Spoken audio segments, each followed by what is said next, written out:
Yeah, and the dinging and the focus All and the things. yep. I just did that too.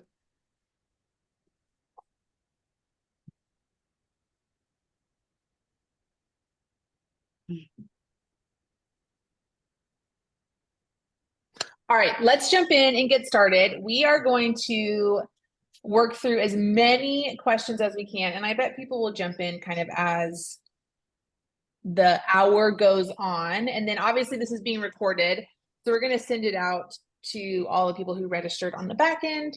But we all know how ministry goes. Sometimes you have plans and then things get interrupted. So all right, so first things first, I am going to let our panelists introduce themselves and just we're going to kind of kick it off with one question in particular. We had so many good questions get submitted, but the first question we're going to answer, our panelists are going to answer, they're going to share a little bit about themselves, and then they're going to share a VBS planning tip or a experience or something that they wish they knew early on that they didn't. And so this is actually one of the questions that were asked by one of the registration or one of the people who registered. And I thought it was a really brilliant question of like, what did you not know that you wish you knew looking back? So we're going to start it off, and we have Brittany and Catherine and Barb here, and all of these ladies have been on the Kids Ministry Circle podcast before. They are all incredibly wise and all have lots of different ministry experience as far as VBS goes. So big VBSs, small VBSs, backyard VBSs. I think all of them have written their own content at some point, have used purchased curriculum. So they just come with a plethora of information that I'm so excited for them to share with you. So I'm going to have Brittany, why don't you introduce yourself and then answer our first question? Sure. So I'm Brittany Nelson. I'm in the Atlanta, Georgia area over here on the East Coast. I run a children's ministry resource website called Deeper Kidmin. In terms of my VBS experience, I have written several VBSs for our church when I was a children's pastor. Now I am a volunteer at our church, and I get to lead the large group worship rally. So like the opening and the closing session during our VBS, we actually had a VBS meeting today where we started trying to learn all the dance moves. I've used Orange, Group, and Lifeway VBSs. I've had a VBS as small as 35 kids. And then at our church now, we run around 400 kids for our VBS for the week. I've even done a VBS that I had to pivot when the first plans didn't work out. And we did like a traveling VBS, like a field trip VBS almost. So it was really, really fun. Not what I had planned, but we had to figure things out. So I love VBS, and I'm excited to talk about it for the next hour. Probably the thing that I wish I had known early on is that you don't have to do it by yourself. Like when I first started and I ran my first VBS, I was like, oh, I'm the children's ministry leader. It's my responsibility. I've got to be in charge of everything. I've got to have my hands in everything. I've got to know all the details to all the things. And one of the things that I learned very quickly, right, is that you can't do it all by yourself. And really, you shouldn't do it all by yourself. So I would say, what I wish I had known early on is learning to delegate, learning to invite people into the team, not just as kind of like my crew leaders, but as true leadership partners when it comes to VBS. So that's what I would say. Yay, that's awesome. Thanks for sharing, Brittany. Okay, Catherine, what about you? Yay. Hi, everyone. My name is Catherine. Oh, so fun to introduce myself. I am a children's pastor over in California at a church called Mariners. Have had the opportunity to do a VBS for about like 50 kids, to be a part of VBSs of 8,000 kids. So very wide ranging. Currently, I'm running it for about 2,000 kids. And yeah, we just had our VBS kickoff party this past weekend for the whole church where we revealed our theme. Nice. So yeah, it's been such a joy. I love VBS. So my one thing that I learned, which is hard for me and it aligns with what Brittany says too, is I'm not always the expert. Even though I love it, I think I realized like I can have someone like Brittany at my church who cares about VBS maybe even more than I do. And also expanding my mind to think, okay, how do I do VBS sometimes even outside of my church? Interesting question to maybe dive into a little bit more later. But yeah, it really, one thing I wish I knew is someone else could be the VBS director and not me. That's so good. Thanks, Catherine.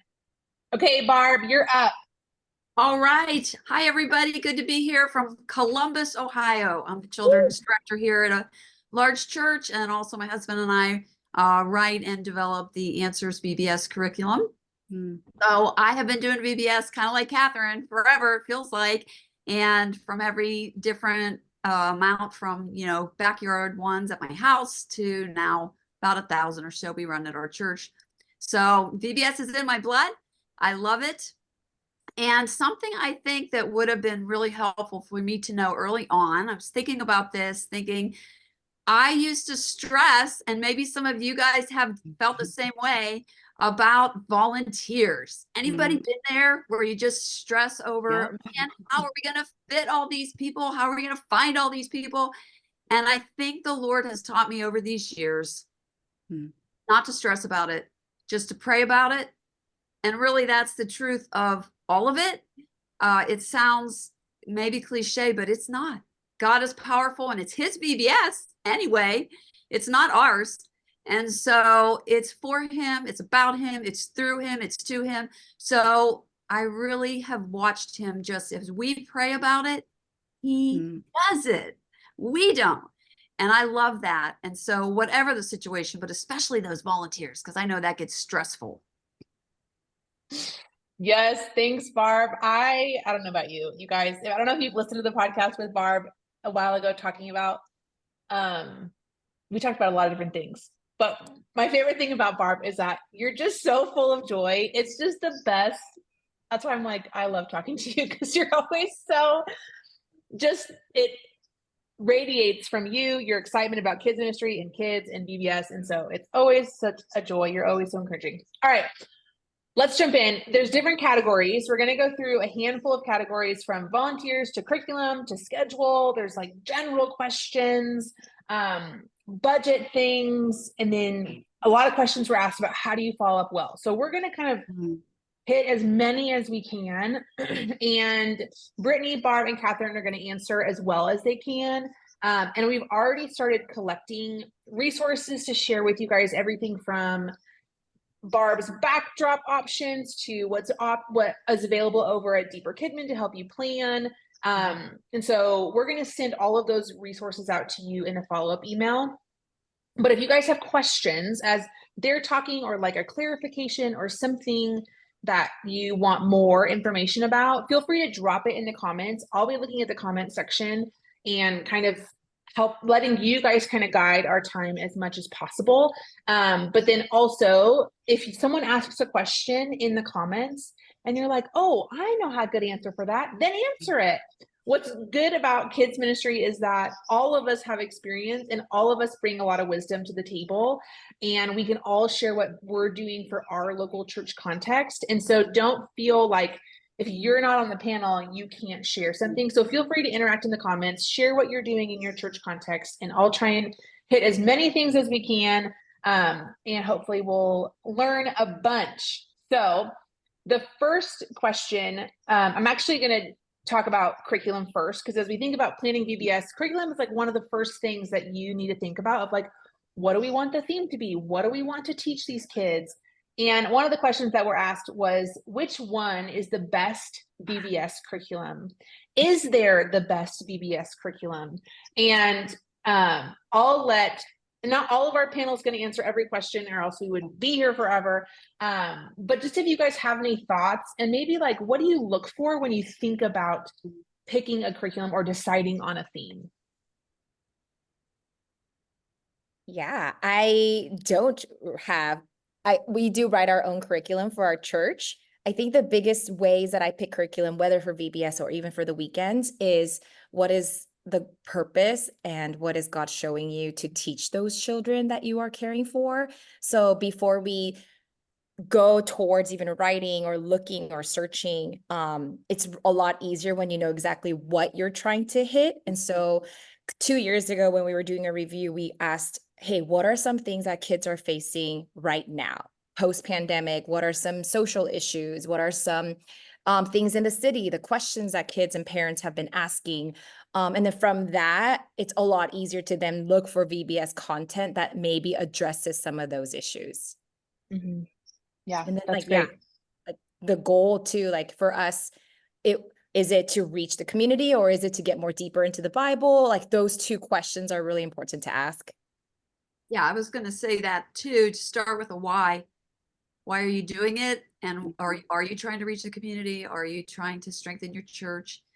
But of course, I'm a little biased on this, but I think our goal has always been try to make sure you're reaching the oldest kids, especially the boys. Yes.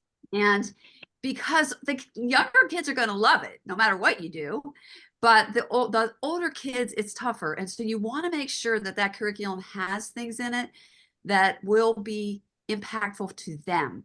And so you are looking, as she said, for things that have to do with, well, maybe apologetics, real life answers to real questions. Mhm. And so those are some of the things we look for. Obviously, strong Bible content. Sure. Yeah. That's awesome. I love that.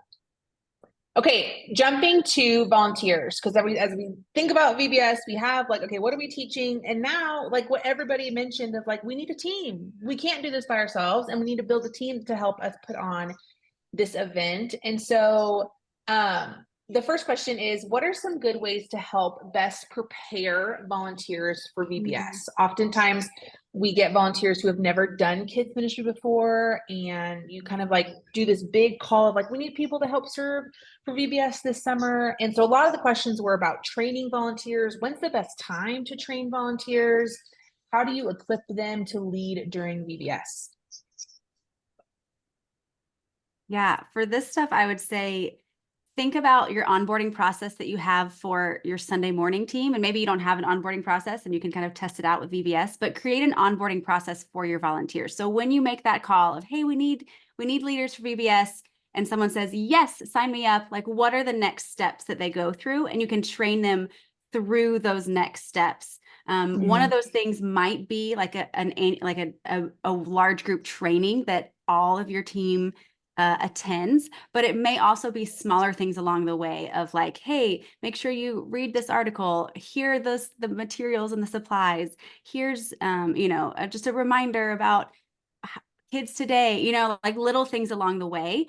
And then I would also say like over communicate with your volunteers. You can never assume that like you've said it too many times, because you probably haven't. You probably need to say it 3 more times. As soon as you start feeling like you've said it too much, you probably need to keep saying it more. And so over communicate with your volunteers, and then think through to kind of the levels of leadership within your VBS, because obviously someone who's leading one of your station rotations is going to need more training and different training than someone who's leading a station or who's leading just as leading like crews or groups or whatever you call them, teams around to all the different stations, right? And they're going to need different training than maybe your greeter team for VBS. And so thinking through the different levels of training that your volunteers might need, and being intentional with giving specific training to certain volunteers. And just to dovetail on the communication part, communicate way more than you think you need to, and in different ways. Because they might hear it through a text, they might hear it through an email, they might hear it through a meeting, a video, whatever, but different ways reach different people sometimes. I'm a maximizer, and so I love to, what's the phrase, kill 2 birds with one With one stone stone, all the yep. time, because just time is limited. And so something that has been really effective is making sure your values are stated all the time, because then that will lead to training faster. So if your values are stated to the whole church weekly through communication, this is what we're aiming, this is what our goal is. It doesn't always have to be about, it doesn't always have to be about VBS, yes, thumbs up to me. It doesn't have to be about VBS, but if the church is very aware of your values for kids ministry, that's already starting the training wheel way before they're even saying, oh, I'm going to sign up to serve for this specific event. They know what you're trying to do in your kids ministry. So when they join your greeting team, they know they're a welcoming church. When they join your security, they know you're a secure ministry. When they join your arts and craft team, they know you're a fun ministry. Like all those value statements, continue to say it every day through your meetings with your staff, with your volunteers. And I think then it gets a lot easier because then you already have repeated it. Mm-hmm. Yeah, that's awesome. Those are such great things. I will add one thing when it comes to training. I'm a big fan of volunteer job descriptions in general and write job descriptions for VBS volunteers. I think this is, again, with the communication, expectations and communicating expectations, even things down to like what to wear. Like I've had so many conversations with VBS leaders who are like, our teen volunteers show up with their shirts cut in half. And you're like, what happened? And so even clarifying like what's appropriate to wear, what do you do with your cell phone?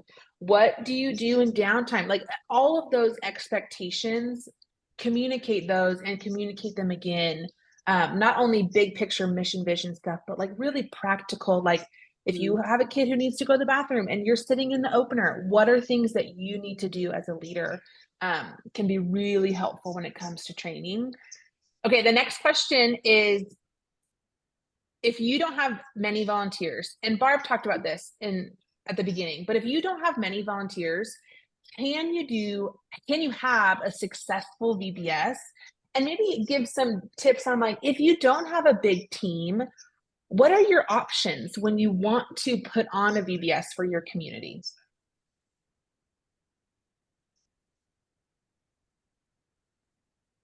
Well, one thing we did was we used to have many, many teachers because we do have a large VBS. And we have gone to a different model altogether now where we just have somebody who's like the lead teacher for each different age group. And we do it as a team. But it's greatly cut down how many people we needed. And so that's a way to do it where you're doing those rotations and everybody starts in teaching time at the same time. Then they start these other rotations. So it might be a bigger group that you're teaching at one time, but it means you don't need as many teachers. And then you can always combine some of the rotations like snack and game go together well, craft and science might go together well, so that one person can be doing it or two people can be doing it instead of having to have multiple people doing it. That's just one way to kind of expand your base a little bit. Yeah, some creative ways that have been successful for me is when it comes to like rec or games or arts and crafts, those are things that not necessarily spiritual leaders has to lead. And so I invited our community who teaches art, who teach science, who teach summer sports teams. Like I invite them, hey, if you're already doing camp, how do I partner with you where some of my cost, we share the cost and you now have a group of new people you can market to for the whole year for these classes that kids are passionate about.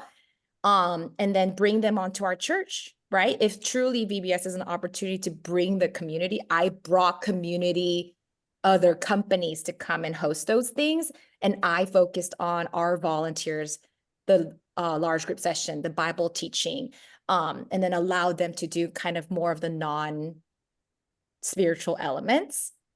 They had to still onboard and do the whole safety thing, but it was one creative way to do it. And then of course, backyard ones are always so fun because then it's the families that are hosting and the parents.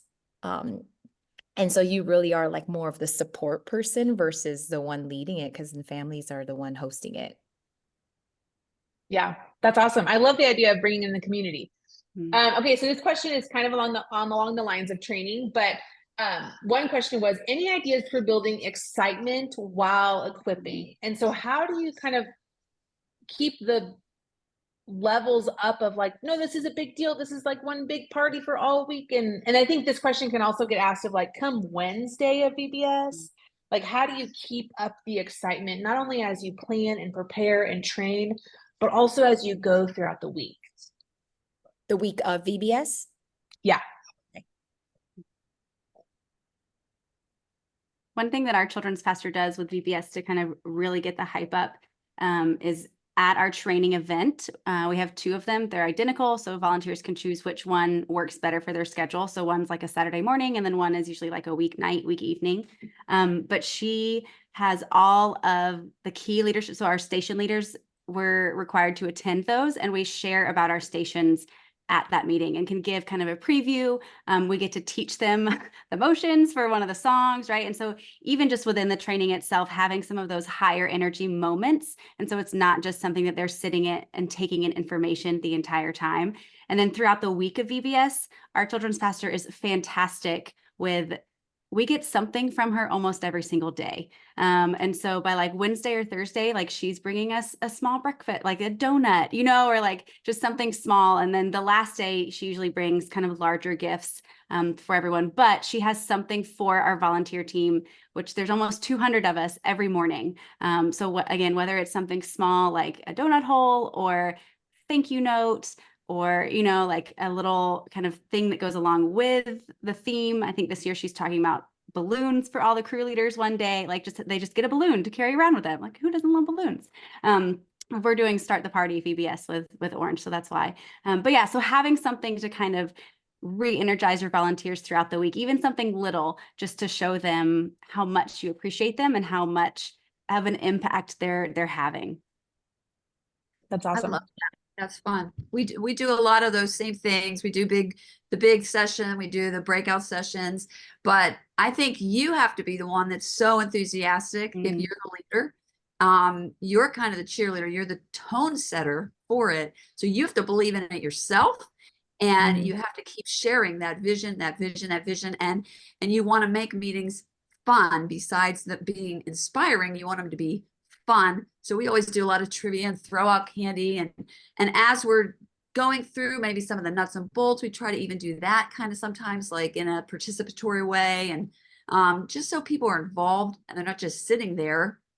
As Brittany said, learn the song, learn maybe one song at least, but make sure they know why you're doing it, and just be enthused yourself and make the meetings fun and keep it going. I agree. During the week, do little things to show that you appreciate them. That's a great idea.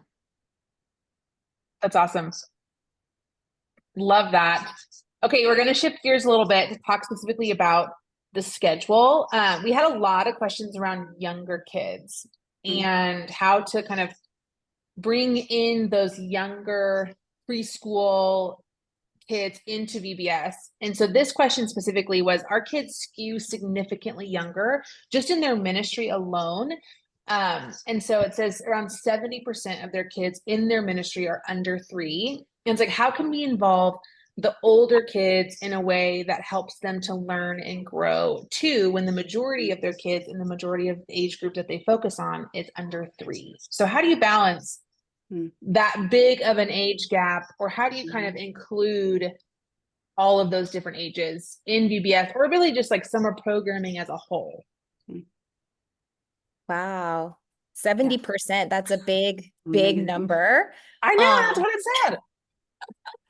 I mean, what we do is something called junior leadership, where we allow our older 4th and 5th graders to go through this discipleship process. And so for VBS, we do that for junior high kids. And so 6th, 7th, and 8th graders, they have like a special session with our students team. They have like the Wednesday fun night where they get to, as they serve, also enjoy all the activities and the inflatables after VBS.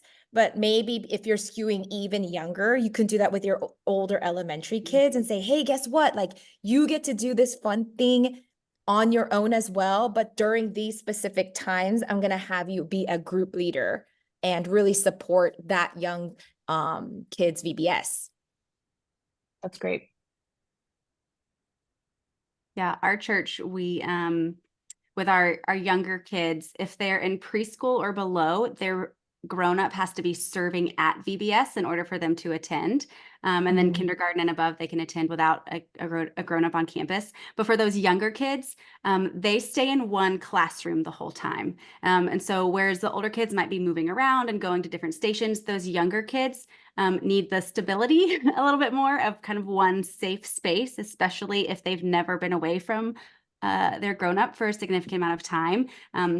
Then they need kind of that just one spot where they go, and then they do the same some of the same activities throughout the day, or similar activities. They may not do the same craft as the older kids are doing, but there's a craft time for them, or there's a playground time instead of rec or games or whatever. There's still worship time for them. It just all happens kind of in one space. And we actually, the way our campus is set up, we even divide out our K through second and then third through fifth are almost having two separate VBSs happening simultaneously, just because of the size of our buildings and the number of kids that we have. That's what we've had to do in order to accommodate all of them.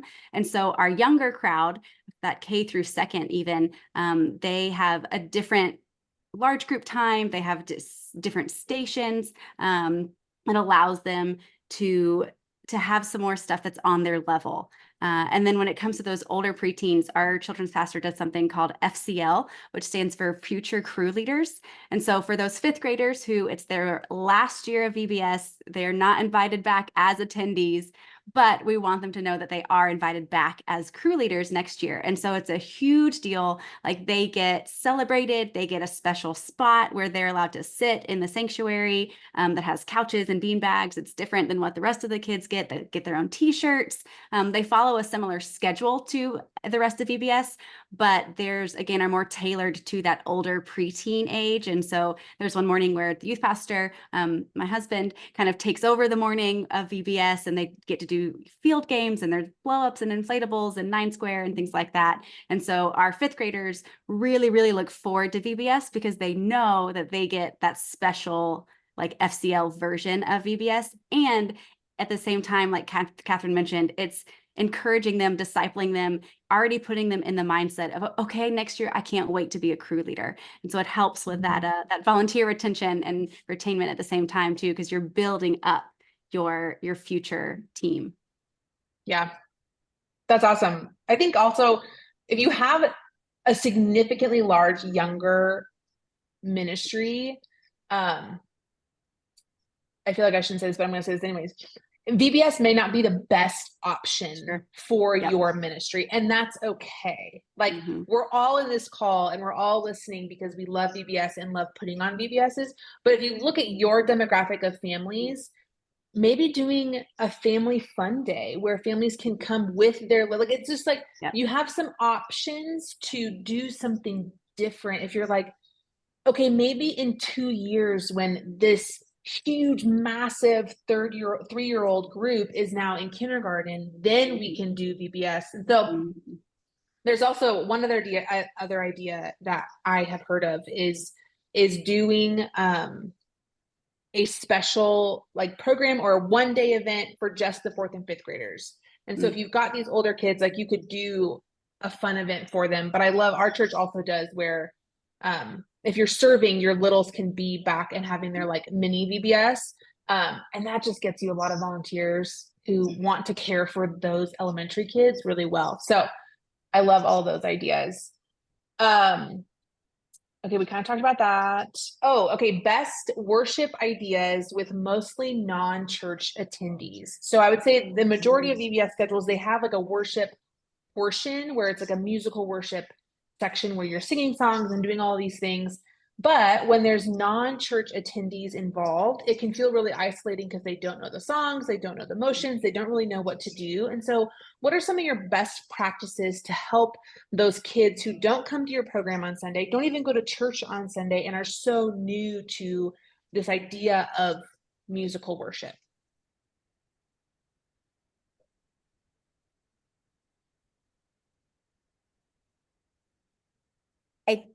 I'll go.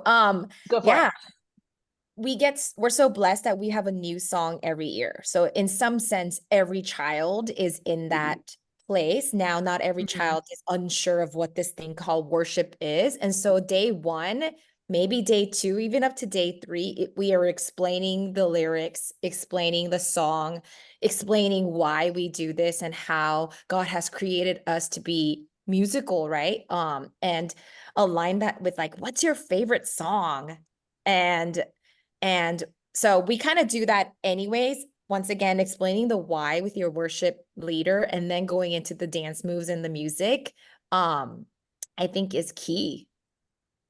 Yeah, that's what I would say too. We have to take the time to teach them not only like the words and the motions, but what worship is and why we worship. And so maybe you spend more of your time explaining, hey, this is why we worship, or, this is a Bible verse about worship, or, like if those kids are not used to worship in general, then it's going to feel weird, even if they know the songs, because they're like, what is this? Why are they all raising their hands? And so, yeah, I think taking the time to teach about worship in general and then kind of into the specifics of the worship songs that you're using. And sharing that too, I think, to parents, especially if you have the opportunity, have so many kids who don't go to church. That means their parents don't too. And so what an amazing way to, even on a Monday, send a text group to all the parents, like, this is what we learned and this is the why, and really partner with the parents. Yeah, Yeah. that's good.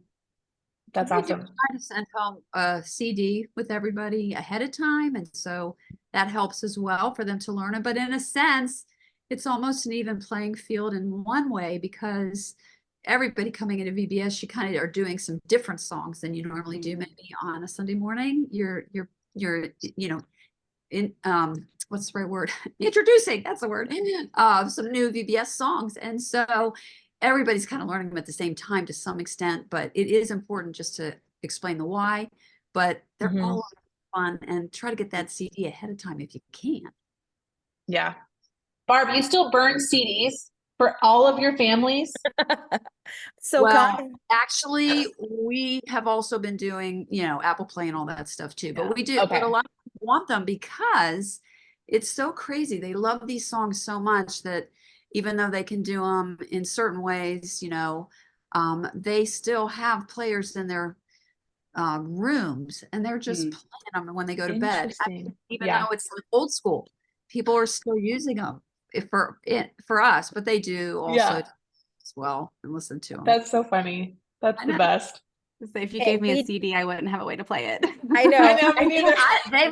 I don't know. I guess it's a culture thing around here, because everybody's kept their CD players for all these times, because they actually come back to us and say, we wore out our CD. We need another one, because they play them every night before they go to bed. Oh, that's so funny. That's And so I funny. think it's the nostalgia, how the records are coming back. I think like people want a physical CD. So I'm like, I keep telling people, do you know how much it is for me to make these CDs? Yes. Yes. It's a lot. Okay, this was a good question that was asked. Pros and cons of a nighttime VBS. So I'll talk about this one because I tried it and it failed. Yeah, this was like one of my biggest fails in children's ministry ever. Was I came back in January from a children's ministry conference and was like all fired up about family ministry and super pumped about it. I was like, we're going to have a family VBS this year. We're going to have it in the evening so parents can attend with their kids. It's going to be amazing. I had a parent council, so like a group of parents that I met with quarterly to get their feedback and ideas on things. And I was like, what do you guys think? And they were like, yes. And I was like, okay, we're so excited. Fast forward, and it's like 2 weeks before this thing is even supposed to happen. And we have 2 families signed up out of probably 40 that I was expecting. And one of those families was the pastor. So like, I didn't really even count them because, they have to be there kind of thing. So we had to pivot very quickly. And I went back to some of the parents who were like, yeah, let's do it. And I was like, hey, so where did the breakdown happen? Talk me through this. Like what happened from January, from February to April? Like where did things go wrong? And so very quickly had to shift.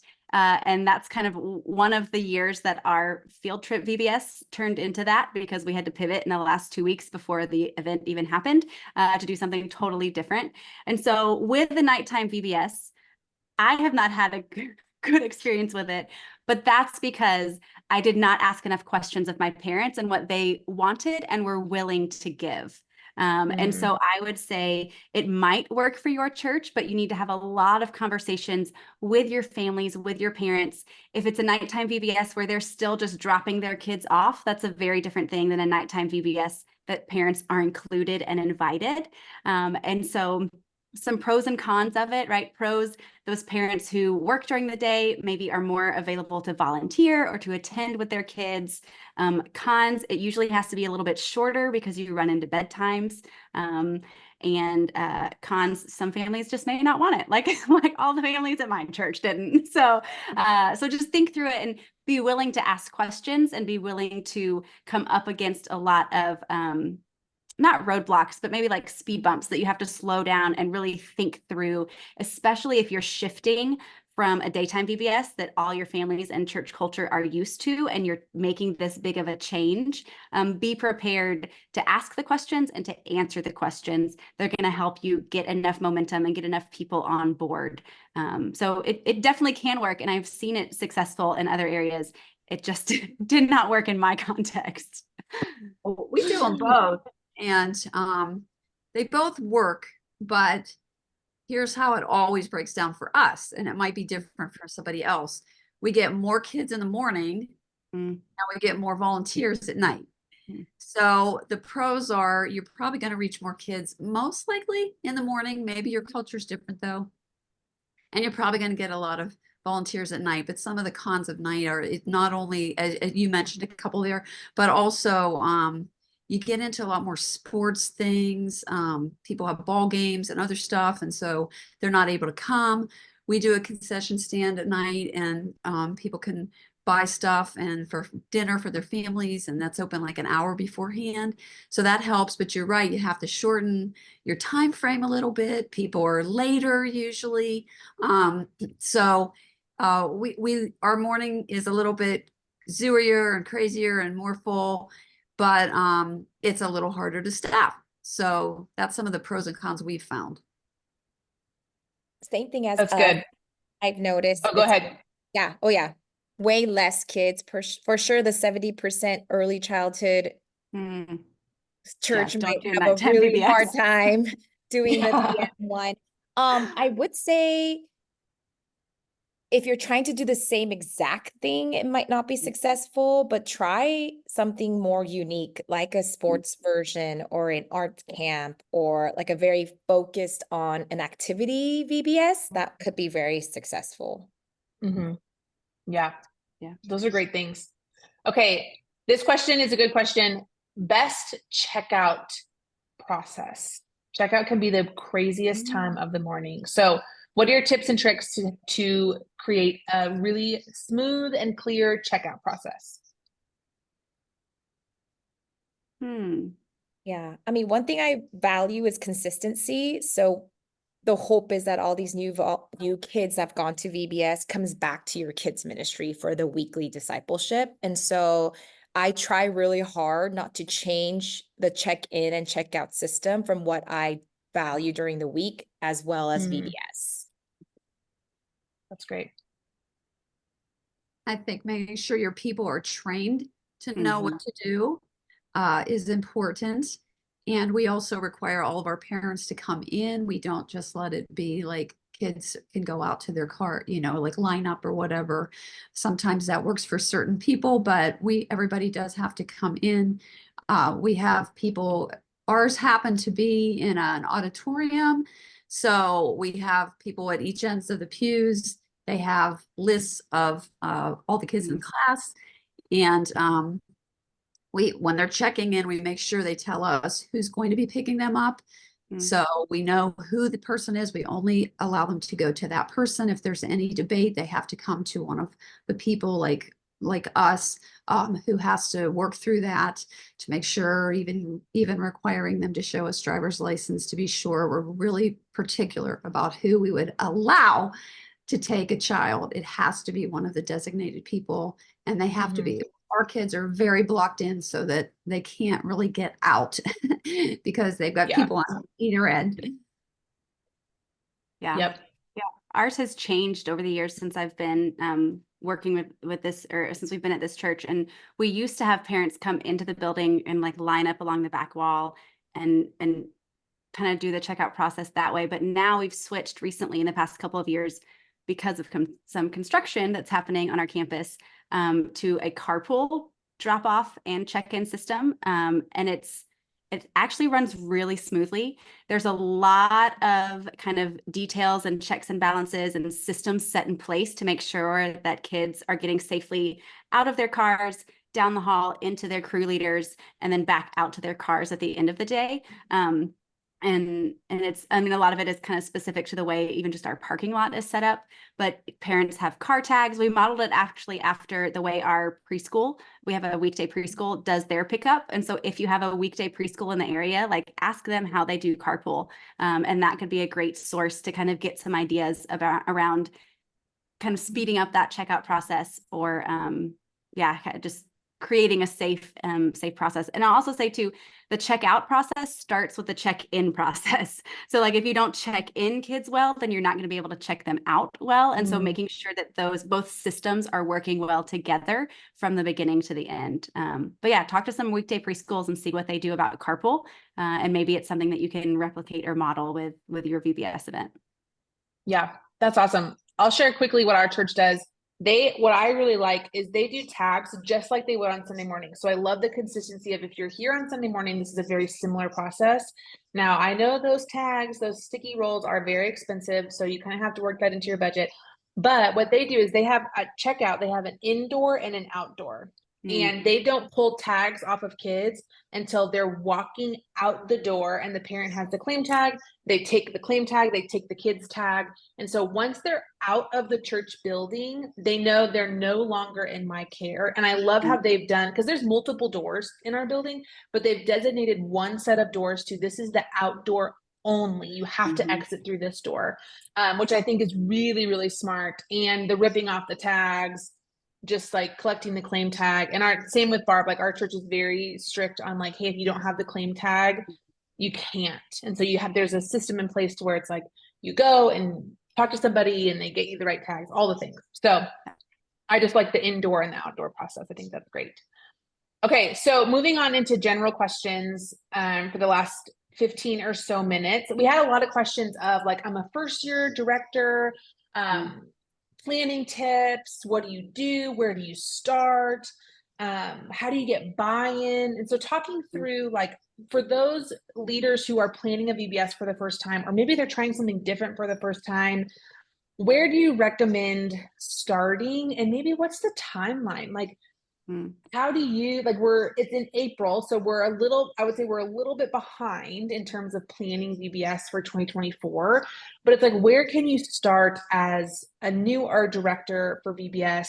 And then kind of what's the flow of getting leadership on board, getting parents on board, and just having a really well planned out VBS. Yeah, if it's your first time and you're starting right now, purchase one. Don't start the wheel over. Don't make the wheel. Just don't reinvent the wheel. Yes, don't reinvent the wheel. Please purchase one. Most curriculum companies tell you their why, their scope and sequence. They even have a director's guide that literally goes through your timeline for you, and you just do check off. You know what to print, you know what to purchase. I highly recommend, if you haven't started yet, to just purchase one. For me, our VBSs all end in July. So then I start VBS in September. Our goal is to finish all purchase of materials and everything by May, so that in June, like, we're not worried. So that's kind of our time frame. But yeah, if you haven't started, don't even worry about it. The tools are there for you. That is true. VBSs always have all that good stuff, and I'm always working on it too, because I'm writing. But for the rest of the gang, we usually start around January or even early February with our first meeting, which is our kickoff meeting, which is for all the key leaders. because you've got to get all the people who are the head of every department so they know, what in the world is going on. You let them know what the theme is, and you start training them, and then they can start working their way down with their teams of people. And so we begin in usually about January with that group, and then it kind of peters down to smaller groups as we go, and down to our general volunteers by just about a week or two before, is we really once school is out. It feels like everybody's kind of got a lot going on in their minds until school's out. So we do ours towards the end of June. So around early June, we usually have the whole rest of the volunteer staff come, and we have like our big training with them and our breakouts and all that stuff. But yeah, so there's a lot of things in between, and I agree, you just kind of can follow some of those checklists. And if you are doing your own, there's also checklists online and so forth too, because it is a lot. It would be a whole different podcast really to just go through all those step by step, because it's a lot every month, that you should be doing. Really going, but it's worth it. Yeah. I'd say that's awesome. Start with prayer, honestly. Like that's another thing that I wish I had done more of my first year of VBS. Obviously I prayed for the event and I prayed for our volunteers, but I think now I'm so much more intentional about spending time in prayer over the event, over specific names, asking volunteers to pray for each other. Like we do like a prayer partner thing with our volunteers. So praying, which sounds like, okay, yeah, duh, like, of course, but like really though, like how much time do you actually spend praying for your VBS when you do have all that long list of other things to do? But like add that to the list, right? Like maybe you make a standing appointment on your calendar every week, Mondays at 2 p.m. I'm going to block that off, and I'm going to spend 15 minutes just praying for my VBS, for my team, for the kids, for the supplies to show up, like whatever it might be. And then for us, we usually start in January, by the end of January, we try to have our curriculum either picked out or kind of the theme solidified. February is when we usually announce the theme to our church and start like letting people get hyped up. March is usually when we open registration, and then March, April, May is kind of where kind of the details come in. And so when we announce the theme in February, that's also when our key leaders, like Barb mentioned, get together and talk about things and brainstorm. And then, March, April, May is when a lot of the details happen. And as the director or the VBS director, like you're kind of the one just making sure all the plates stay spinning, and you have different people holding the plates for you, and so you've got your large group leaders or your rally leaders, you've got your craft station leader, you've got your, maybe some crew leaders, things like that. And then our VBS is always the first full week of June. And so we have our training events in May, and kind of go from there. So that's our timeline of how we plan and schedule things. Awesome. Thanks, you guys. That was really helpful. Best practices for splitting kids into groups/rotations, numbers, ratios, age groups. We've already talked about things like different pods or teams, and sometimes do like the pod travels together. Sometimes it's smaller groups going together. So what have you seen as best practices for splitting kids up? I mean, same with the check-in system for me. I try really hard to stay consistent to what I offer on the weekends, so that when those new families come back, they're not in shock. They're in the same group with the friend that they potentially made at VBS. So, or even the leader that they had at VBS. That's the ideal, right? Same friend, same kid. And so whatever that age group separation is on the weekend, do your best to try to align to it, is kind of my value. That's great. We break ours up into toddlers that are like 2s and 3s. Well, and then we obviously have babies and stuff too. But as far as actual curriculum and planned things, 2s and 3s, and then we have the 4s through 6, which are kind of the pre-primaries, and primaries are our 1st through 3rd, and juniors are our 4th through 6th. We do have through 6th because it's a really content rich, so they love it. And then they start serving, but we try to keep our classes to no more than 15, which is sometimes the challenge. But that's our goal. And we usually try to have at least 2 non-related workers in there. So it wouldn't be just like a husband and wife or whatever. So we do that. And if it's the younger the groups are, we usually try to have a 3rd person in there. So for the threes and the fours and the fives. We're going to try to have three. And then the older groups probably have maybe two. And some of those older groups do get a little bit bigger, but it works okay with the fourth, fifth, sixth. They can handle a little bit bigger groups, but that's kind of how we do it. Yeah, we our crews is what we call them. We divide them up by grade and then gender. So we may have like the second grade boys and then the second grade girls and multiple second grade girls crews if that's how many we have. But we typically try to have at least 2 crew leaders to 1 crew. A crew can have 5 to 10 kids in it. We try not to do more than that.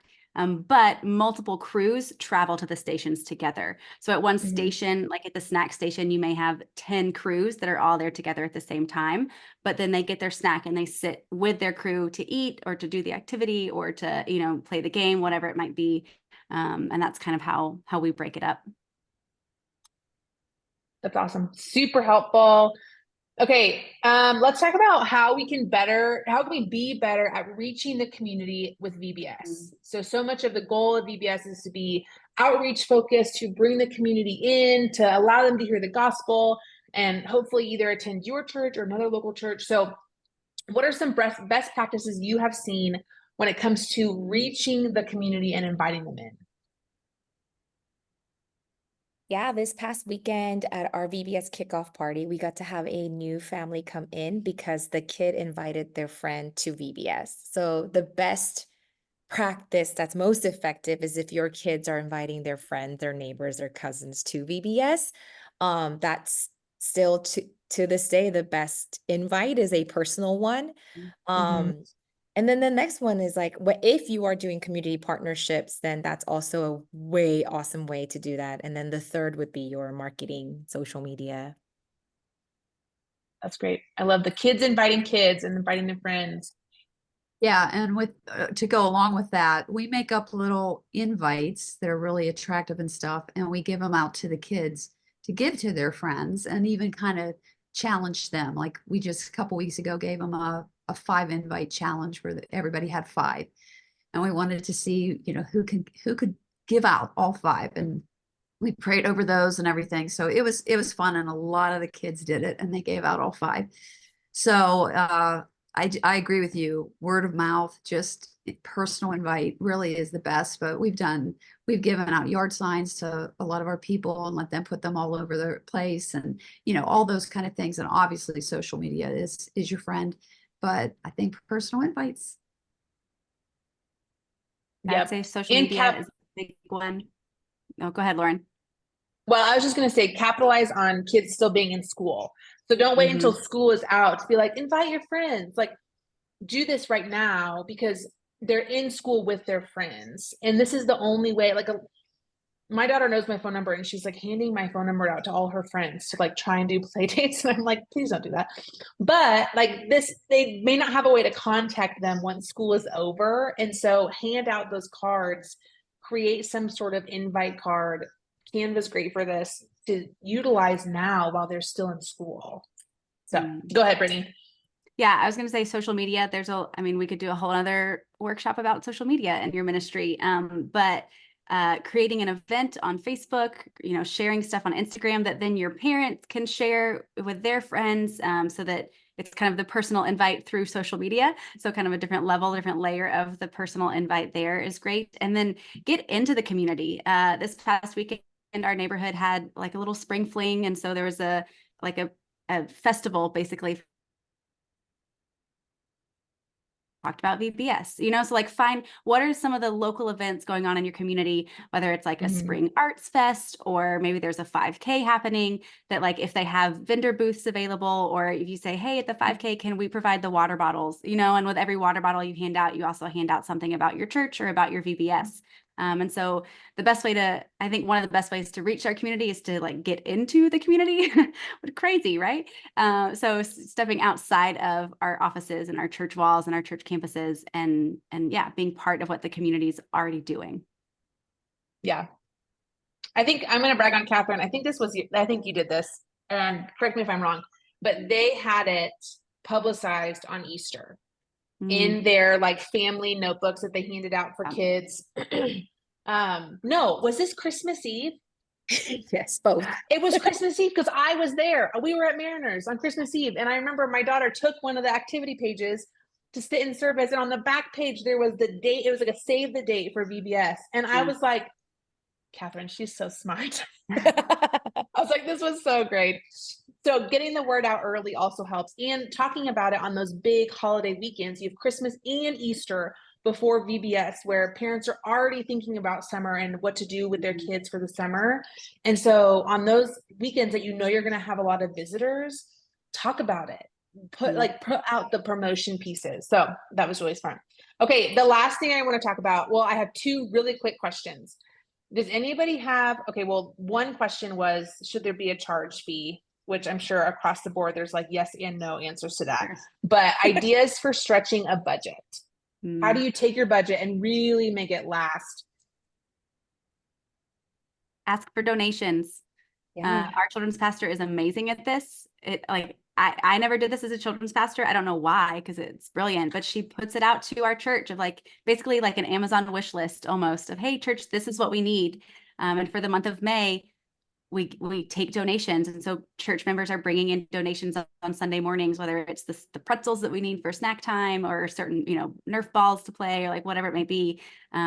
But tap into your church congregation, not just like monetary donations, but like, yes, bring the bag of pretzels with you, like next time you go grocery shopping, add them to your cart and bring them to church on Sunday.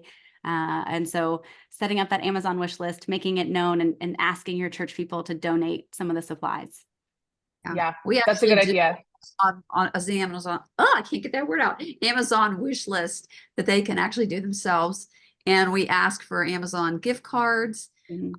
And we do ask the community, businesses in the community, if they will give us, Walmart will give you $25 or whatever, and different ones. And so we usually go around to different businesses and ask, maybe they'll give you all the cups and napkins you need or whatever.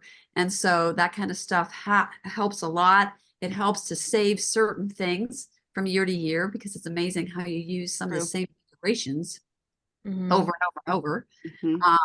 And partnering with, if you're really, really tight on a budget, do your VBS a little bit later in summer, maybe July. And then, you can maybe find somebody that already did it who lives somewhere else, and you could just borrow a lot of their stuff. We tend to just give away all our stuff, and other ministries use it because we're fairly early in June, middle of June. And so, maybe just use some other people's, get on maybe discussion groups or whatever, to see what you can come up with that way. Yeah, that's my great. favorite part. Yeah. When churches come at the end of VBS and take all of our beautiful things and vice versa, they take their stuff. And especially if you're working on, if you purchase a curriculum, you can reach out to the curriculum company and ask, hey, who are the churches that are doing it in my local area?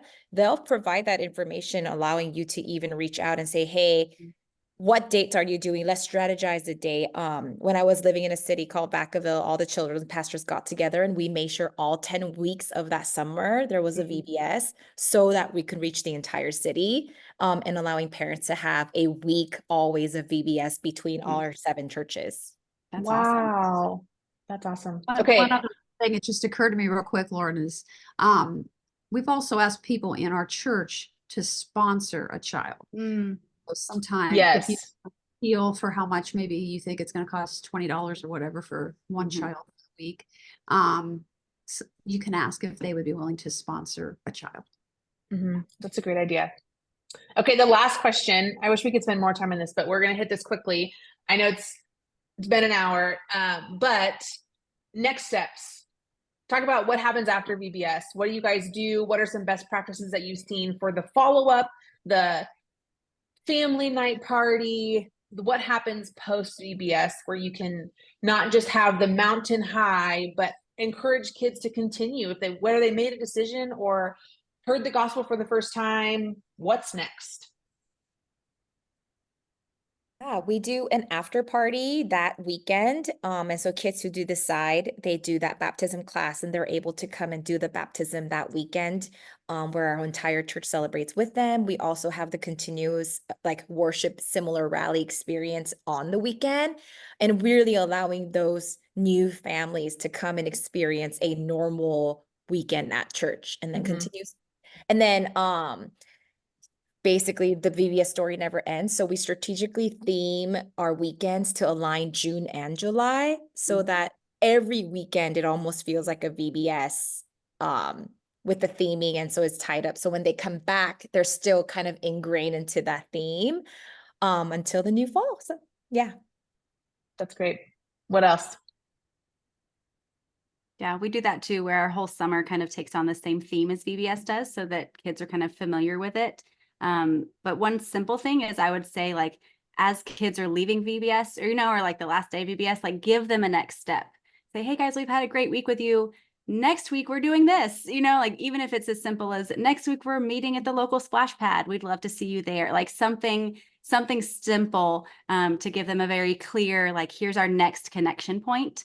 Mhm. And I think in terms of like connecting with parents, don't wait until the end of VBS to bring the parents in. Like, bring the parents in and share what you're learning from the very beginning before Yeah. VBS even start, like before their kids even walk through your doors. Find ways to connect with the parents and start following up with them then, and building those connections and building that relationship with the parents, so that afterwards it is a lot more personal of an invite to invite the parents to church on Sunday or to the next event or kind of to your next thing. But don't just wait till the end of VBS to, oh, I should let the parents know what we did, but like be thinking about that from the front end of things too. Yeah, Yep. we actually send the calendar home with all kinds of stuff summer, and we promote it all week during VBS while the parents are even in there. So then sending a lot of things home and talking to them, talking it up. So if we're having special this or that, they kind of know. And again, communicating it in different ways, in person and social media and all the different ways. Yeah. And I don't know if That's it's in awesome. I don't know if it's in the curriculums that you purchase, but I think there's like notes for directors to send to volunteers every day. Yeah. Many times I just adjust that a little bit and then I copy and paste it That's and send it kids. to parents as well. Yeah. So Mhm. that the kids have a lot of those informations for you. Yeah. Yeah. That's great. One last thing I'll share and then we'll wrap up. This is where social media can come into play. I know there's a lot of questions that come up about like taking pictures at VBS and waivers and all those types of things. But when you post pictures on social media about each day, it just like parents are like, oh, this looks really fun. Like, it's just a really easy way to kind of, without sending an email or sending a text, which I think is really important, but to post some pictures to social media of like, here's what they did. Here's the craft they did. Here's some kids playing out in games. Here's the whole opener where all the kids are together worshiping. Like, adding some of those pictures in are really fun, because then parents are like, can I spot my child? Can I spot my child? I'm going to share this and do all these fun things. So you guys, this was super great. Thanks for asking all your questions. I'm so grateful for our panelists to share all their wisdom. I hope you feel more equipped and encouraged to plan the best summer program ever for your church. Again, we're going to send this out, and we're going to send as many resources that we have kind of in our pockets to plan, prepare, buy decor, documents that we found helpful. And so we hope that you guys use them. We hope they're helpful for you, and just continue to lead in your local church context. I'm going to pray, and then you guys can get back to your workday. So let's pray. Lord, thank you so much for just this group of leaders who are working diligently to create a space for kids and volunteers to hear the gospel. I think Barb said this in the podcast episode, but anytime you get kids in your building, it's worth it, because you get to tell them about Jesus, and your volunteers get to tell them about Jesus, and there's no greater story to share with these kids. And so we just ask that you continue to provide all that's needed for these leaders, whether that's wisdom and strength and perseverance, or finances, or decor, or leaders and volunteers, people who are gifted in all these different areas, to come and be a part of their VBS and continue to reach the community. We're just so grateful that these churches have said yes to welcoming kids into their building over the summer months. And we cannot wait to hear all the amazing things that you do through these summer events. We love you so much. In your holy and precious name we pray. Amen. Thanks, you guys. Have a great rest of your day, and hopefully we'll see you soon. Bye.